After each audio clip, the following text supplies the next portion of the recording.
Let us begin very gently, and let us begin with a change in viewpoint. When people first learn about gravity, they usually meet it as a force. A body attracts another body. A planet pulls on a stone. The Earth pulls on the moon. The sun pulls on the planets. This way of speaking is natural, practical, and powerful. It explains falling apples, planetary motion, and the broad structure of classical mechanics. For a long time, this picture of gravity as a force was one of the great triumphs of science. But general relativity asks us to loosen our grip on that older picture, not because it was useless, but because there is a deeper way to understand what gravity is. In general relativity, gravity is not merely one more force acting inside space and time. Instead, gravity is tied to the very structure of space and time themselves. Or, more precisely, to spacetime, understood as a unified geometric entity. This is the first great shift, and it is worth moving slowly here. In the older picture, objects move through a fixed stage, and forces act on them. In the newer picture, the stage itself is not rigid. The geometry of spacetime is part of the story. Matter and energy are not simply placed into an empty arena. Their presence is related to the shape of the arena itself. Motion, then, is not always best understood as the result of a push or a pull. Sometimes it is better understood as the natural path traced out within a curved geometry. Let us pause and reflect on that. The claim is not merely that gravity bends trajectories. The claim is that spacetime itself has geometric structure, and that what we experience as gravity is deeply connected with that structure. So general relativity is not just a small correction to Newtonian gravity. It is a reformulation. It is a new language. It takes something once described dynamically as force and redescribes it geometrically as curvature and natural motion. This shift is motivated by one of the most profound ideas in all of theoretical physics, the equivalence principle. The equivalence principle begins with a very simple observation, one so simple that it can almost seem too ordinary to lead to a revolution. If you drop objects in a gravitational field, and if you ignore air resistance and other complications, they fall in the same way. Heavy bodies and light bodies do not separate because of their mass. Their motion in free fall does not depend on what they are made of in the way one might first expect. This suggests that gravity is different from other forces. Now let us deepen that thought. Imagine an observer falling freely. For a brief time and in a sufficiently small region, that observer can feel almost weightless. Objects nearby may drift as though gravity has disappeared. Locally, the world begins to resemble the world of special relativity, the world without gravitation. This is one of the key ideas. A freely falling observer can, in a local sense, remove gravity. That statement must be handled carefully. It does not mean gravity is unreal. It does not mean the whole universe becomes flat. It does not mean curvature vanishes everywhere. It means that in a small enough neighborhood, one can choose a perspective in which the immediate effects of gravity are not felt in the same way. This local disappearance of gravity is not a trick. It is a clue. It suggests that gravity is not simply an external force field superimposed on spacetime. It suggests instead that gravity is woven into the geometry in such a way that locally one can recover inertial motion by choosing the right frame. This is why the equivalence principle is such a bridge from physics to differential geometry. It tells us that freely falling motion and inertial motion are intimately related. In small regions, free fall looks like the absence of gravity. And that means the gravitational field can be understood, at least locally, as something geometric rather than something like an electromagnetic force. It is worth repeating this because it is central. General relativity grows out of the realization that gravity can be absorbed into geometry locally. A freely falling observer experiences local inertial behavior. The laws of physics, in a sufficiently small falling laboratory, take the form they would have in the absence of gravity. That is not an incidental observation. That is the seed from which the whole geometric theory grows. But now an important caution. Local flatness does not imply global flatness. This is one of the most important distinctions in the subject. A small patch of a curved surface can look nearly flat. A traveler standing on the Earth may think the ground looks flat nearby, yet the Earth as a whole is curved.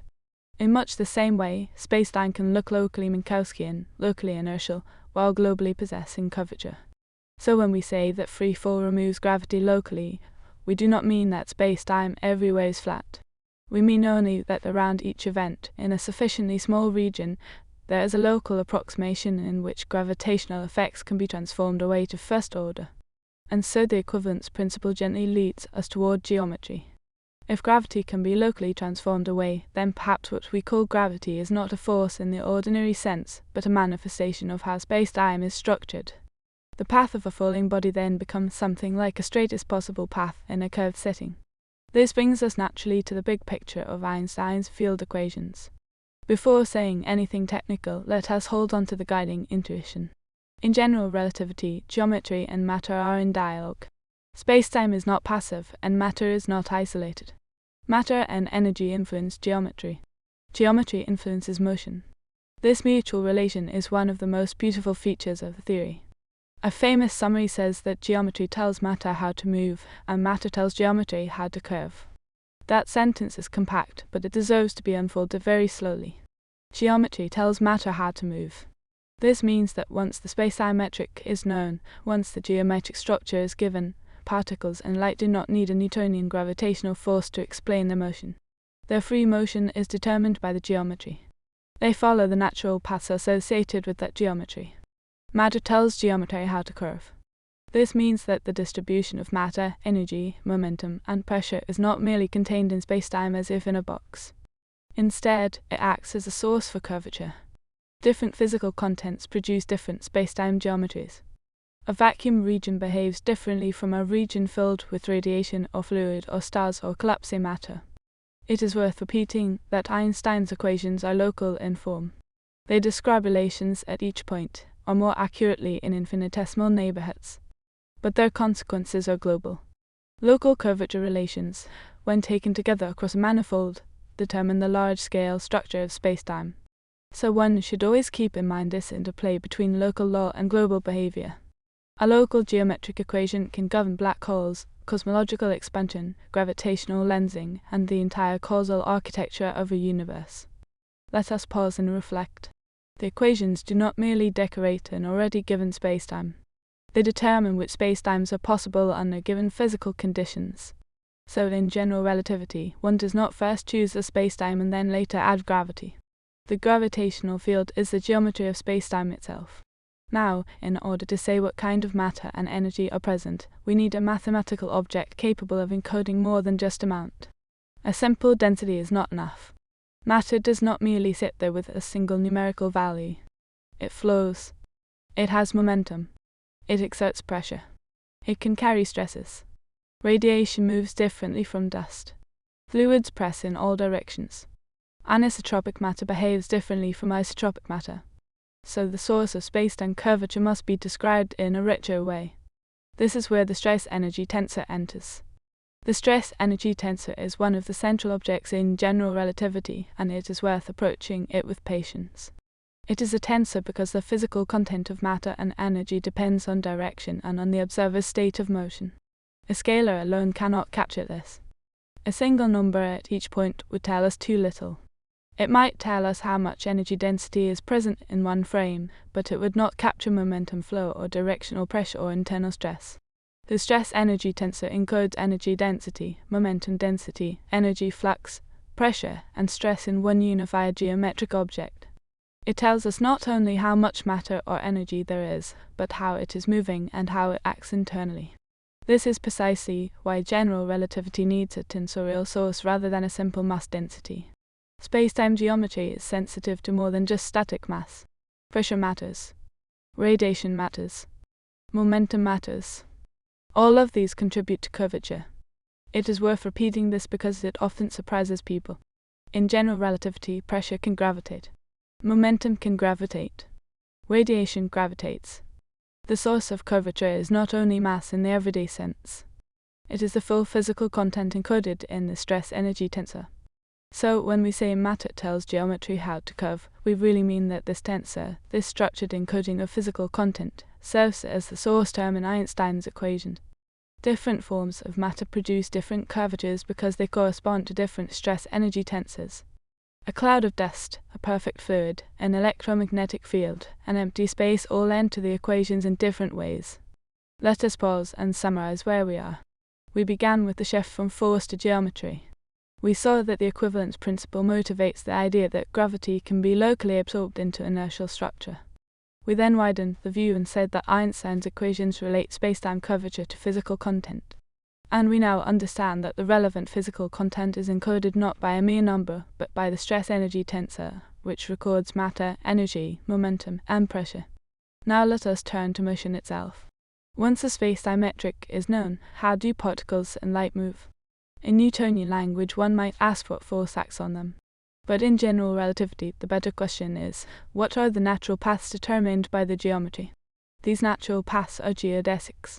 A geodesic is, roughly speaking, the closest analog in curved geometry to a straight line in flat geometry. But the phrase straight line must be handled carefully. In curved spacetime, straightness is not something judged by embedding the spacetime in a larger flat space. It is an intrinsic notion. A geodesic is a path that follows a built-in geometry of spacetime itself. For freely falling massive particles, the relevant paths are time-like geodesics.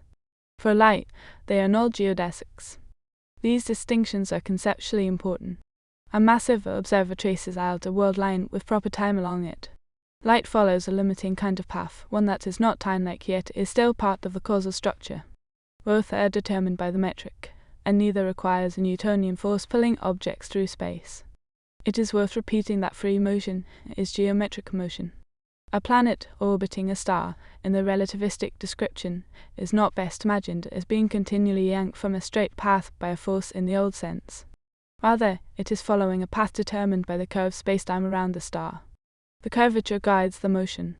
Now, of course, from far away or in weak gravitational fields, this geometric motion resembles the familiar Newtonian picture. That is one reason the older theory remains so useful in ordinary settings. But conceptually, general relativity asks us to see beneath that approximation. The deeper picture is that motion is determined by spacetime structure itself. Let us pause and reflect on the elegance of this. First, matter and energy shape geometry. Then, geometry shapes free motion.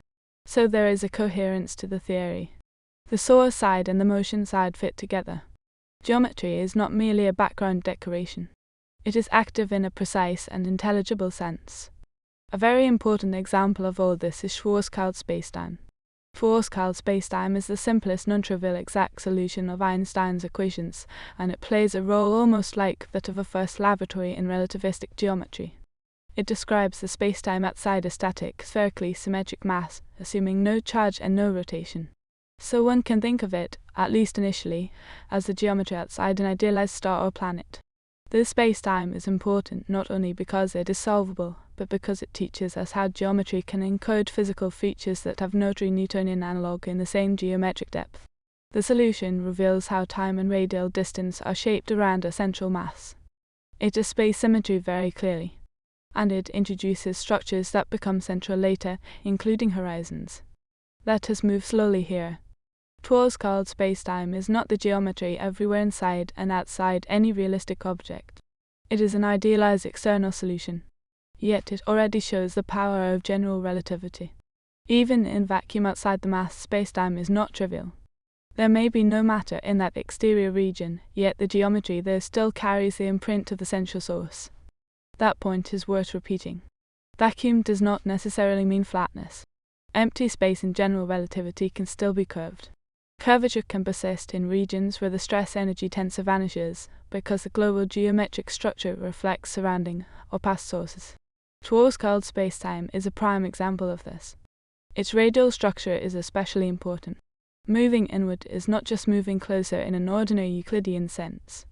The metric structure changes in such a way that time and space directions behave differently than in flat spacetime. This becomes dramatically clear near the horizon. The horizon is one of the most discussed features of Schwarzschild spacetime, but let us treat it calmly. The event horizon is not a material surface in the ordinary sense. It is not a shell one could paint red. It is a causal boundary. It marks a region from which signals cannot escape to distant observers. In other words, it is defined by the causal structure of spacetime, not by the texture of some object. This is why black holes in general relativity are not merely dense objects. They are spacetime structures. Their essence lies in causal geometry. A black hole is a region whose future-directed causal behavior is constrained in such a way that escape to infinity becomes impossible. It is worth pausing here because this is a profound redefinition. In everyday language, one may think of a black hole as a compact astrophysical object, and in some practical contexts that is acceptable. But from the geometric point of view, a black hole is better understood as a region defined by horizons and causal relations. It is geometry first. Now we should also mention a subtle but important distinction, the difference between coordinate singularities and true curvature singularities. In general relativity, not every apparent breakdown in coordinates corresponds to a real physical singularity. Sometimes a coordinate system becomes ill-behaved while the geometry remains regular. This happens at the Schwarzschild horizon, and the standard coordinates often first used to describe the solution. The horizon can appear singular in those coordinates, but that singularity is not intrinsic to the spacetime geometry. It is a coordinate effect. By contrast, a true curvature singularity is not merely a bad choice of labels. It signals a more serious breakdown in the geometric structure itself, where curvature becomes genuinely unbounded. This distinction matters enormously. It reminds us that in differential geometry, coordinates are tools, not the geometry itself. One must always ask whether a strange feature is intrinsic or merely representational. Let us pause and summarize again. Schwarzschild spacetime is the simplest major exact solution describing the exterior geometry of a static spherical mass. It teaches us about symmetry, radial structure, and horizons. It shows that vacuum can still be curved.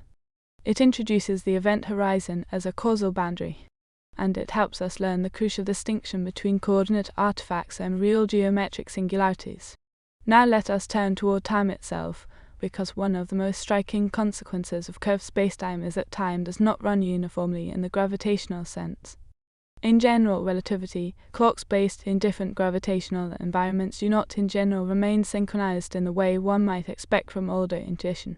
The rate at which a clock runs depends on the spacetime geometry along its world line. This is gravitational time dilation. Let us say that again in a slower way. Time is not globally uniform in general relativity. There is no universal cosmic clock built into the theory that all observers naturally share in a simple way. Instead, elapsed time depends on the path through spacetime and on the metric structure in the region where the clock moves. Near a massive body, clocks may run differently from clocks farther away. This is not because the clocks malfunction. It is because the geometry itself differs. The metric structure that defines temporal intervals is not the same everywhere. So gravitational time dilation is not an illusion or a mechanical defect. It is a direct geometric effect. This leads naturally to gravitational redshift. If light climbs outward through a gravitational field, its frequency changes in a way that can be observed as a shift toward the red. Again, the deep explanation is geometric. The structure of spacetime affects how time and light are related between different regions. It is worth repeating that gravitational redshift is not merely about light in isolation. It is also about time. Since light is emitted and received by clocks and atoms and oscillatory processes, a shift in observed frequency is tied to the differing rates at which time unfolds in different gravitational potentials. General relativity unifies these phenomena elegantly by tracing them back to the metric. And these are not just theoretical curiosities. Gravitational time dilation and redshift have observational consequences and experimental confirmation. Precision clocks at different heights tick differently. Signals moving through Earth's gravitational field must be corrected for relativistic effect. This is one of the ways geometry becomes empirical. The theory does not remain a beautiful abstraction. It enters practical measurement. Let us pause and reflect. We began by saying gravity is geometry. Now we see that geometry affects not only paths through space, but the flow of time itself. Time is no longer a universal background parameter. It participates in the structure that gravitation shapes. This realization prepares us to think more deeply about black holes. A black hole, from the viewpoint of general relativity, is one of the clearest demonstrations that spacetime geometry has its own rich and sometimes counterintuitive logic. The event horizon is a causal boundary of no return. Once inside, future-directed motion cannot lead back out to distant regions. This is not because an outward force becomes too weak. It is because the causal structure of spacetime is arranged in such a way that all future-directed paths remain trapped. That is worth stating again. In a black hole spacetime, the distinction between inside and outside is not merely spatial. It is causal. What matters is not only where you are, but what future paths remain available to you. The event horizon divides spacetime according to causal accessibility. This is why black holes are best thought of as spacetime structures, not simply as heavy balls. Their defining feature is not just density, but causal geometry. The horizon is a geometric object. The trapped region is a causal one. The deep language of black holes is the language of spacetime itself. The notion of singularity then appears in an even more serious form. In many black hole solutions, continued inward evolution leads toward a region where the classical geometric description breaks down. Whether nature resolves this through quantum gravity is a further question, but within classical general relativity the singularity marks a limit of the theory's smooth manifold description. And again, it is crucial not to confuse this with coordinate singularities. A coordinate singularity can often be removed by a better chart. A true curvature singularity cannot be wished away by relabeling. This distinction is one of the quiet but essential lessons of Einstein geometry. Coordinates are not reality. The manifold and its intrinsic curvature carry the real content. Now let us turn from static curvature to dynamic curvature. So far much of our discussion has emphasized curved spacetime as though it were a fixed geometry around matter. But general relativity is more alive than that. Curvature itself can change. Spacetime is dynamical. It can respond, evolve, and propagate disturbances. This brings us to gravitational waves. Gravitational waves are propagating disturbances of spacetime geometry. They are not waves moving through spacetime the way sound moves through air. More deeply, they are ripples in the geometric field itself. This is one of the most extraordinary predictions of general relativity. The geometry is not rigid. It can oscillate. In a weak field viewpoint, where deviations from flat spacetime are small, one can picture these waves as tiny changing distortions that move outward from accelerating masses, especially in highly asymmetric and violent astrophysical events such as orbiting compact binaries or mergers. But even this simplified picture should be handled carefully. The key point is that the metric itself is changing in a wave-like way. It is worth repeating, spacetime itself can carry energy and information through wave-like behavior. Gravitational waves are not a mere bookkeeping convenience. They are physical. They can be detected through their influence on matter, through the tiny changing separations they induce, and through the signatures they carry from distant cosmic events. This means curvature is not only a static response to matter distribution, it is dynamical. The geometry of spacetime has its own modes of propagation. General relativity is therefore not only a theory of curved backgrounds, but a theory of evolving geometry. Let us pause and gather the full arc. We started with the old idea of gravity as force and moved toward the new idea of gravity as geometry. The equivalence principle guided us by showing that free fall and inertial motion are locally indistinguishable. This suggested that gravity can be absorbed into geometry locally, though not globally. We then saw that Einstein's equations relate curvature to matter and energy. The stress-energy tensor serves as the rich tensorial description of physical content. Once the metric is known, particles and light follow geodesics, so motion becomes geometric. Four-scaled spacetime gives us a first great exact model of relativistic gravity. Gravitational time dilation and redshift show that time itself is shaped by geometry. Black holes reveal causal structure in its most dramatic form. And gravitational waves show that curvature is dynamical and can propagate. It is worth repeating, because the listener may be drifting in and out of focus, that general relativity is a geometric reformulation. Not merely an adjustment. Not merely an extra term added to Newtonian gravity. It changes what gravity is understood to be. Gravity is no longer something acting inside spacetime from the outside. Gravity is bound up with the metric, with curvature, with the causal and geometric fabric of spacetime itself. Let us pause and reflect one more time on the equivalence principle, because it truly deserves to be remembered as the doorway. Freely falling observers experience local inertial behavior. That simple fact is the bridge from physical intuition to differential geometry. It tells us that the effects of gravity can be transformed away locally, which in turn suggests that gravity is not fundamentally like an ordinary force. Yet local flatness does not mean global flatness. Curvature lies in the failure of these local inertial patches to fit together globally as one single flat geometry. That is the deep geometric content. And once one accepts that, the rest of the theory begins to feel less mysterious. Of course, matter must be described in a tensorial way if it is the source of tensorial geometry. Of course, free particles follow the natural curves defined by the metric. Of course, time measured by clocks depends on the geometric environment. Of course, causal boundaries such as horizons can arise. Of course, geometry can evolve and radiate. These are not disconnected features. They are all expressions of one central idea: spacetime is a geometric and dynamical entity. Now let us end slowly with a unifying summary. General relativity asks us to think of the universe not as matter moving through a rigid background, but as matter and geometry intertwined. The old language of force gives way to the deeper language of curvature. The equivalence principle whispers that free fall is locally inertial. Differential geometry then gives that whisper a precise mathematical home. Einstein's equations express a local relation between curvature and physical content. The stress-energy tensor tells the theory what kind of matter and energy are present. The metric then determines the geodesic motion of particles and light. Exact spacetimes such as Schwarzschild reveal the richness of the theory in concrete form.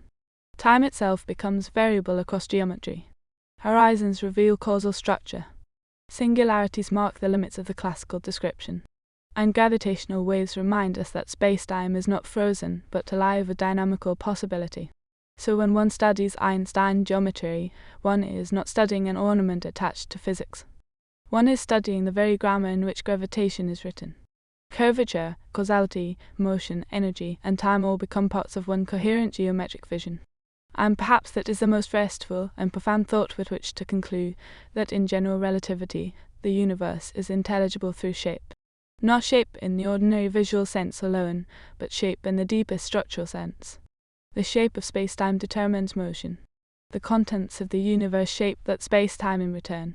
Matter and geometry speak to one another everywhere, locally and globally, quietly and continuously.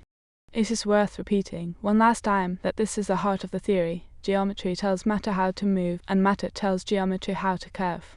And with that thought, we can let the subject rest for now.